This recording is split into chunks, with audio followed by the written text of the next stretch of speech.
When he was just 16 years old, Elliot Castro began to scam people into giving personal information, which then allowed him to use their credit cards to make purchases at restaurants, hotels and shops.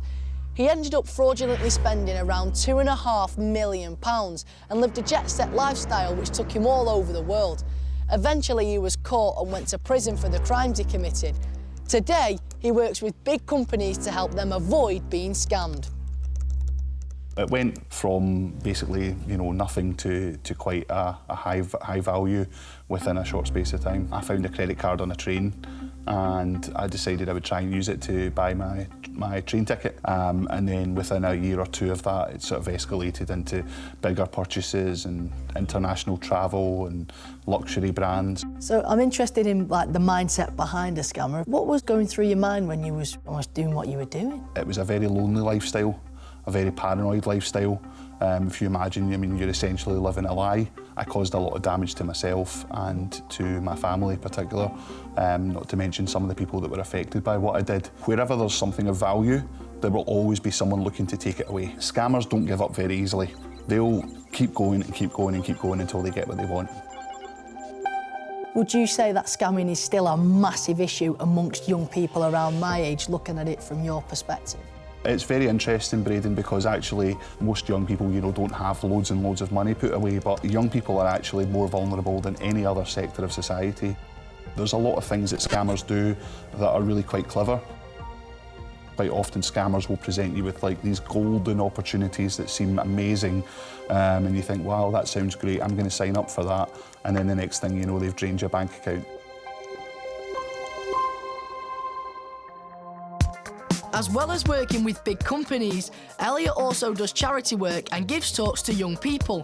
Today, he's at a high school in Glasgow to chat to them about the dangers of scams and how to avoid falling for them.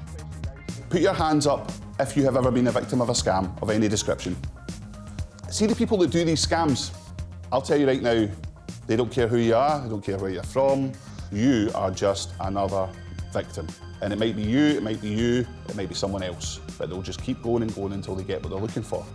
And he's got some great advice that we should all be following to keep our accounts safe.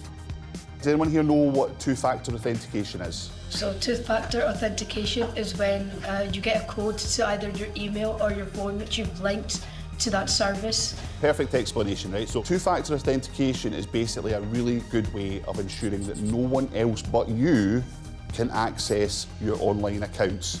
And if you don't have it set up at the moment, I suggest the first thing you do when you leave this room is go on and set it up. Link your phone number to your account, and then anyone trying to log in from this point onwards will have to know the code, and they won't get the code because they don't have your phone.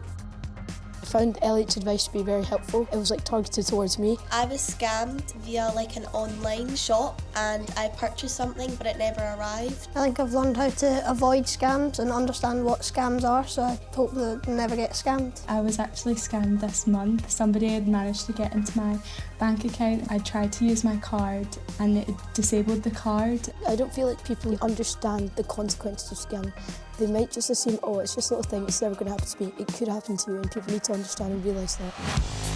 You can see the full report on Sky News this Saturday.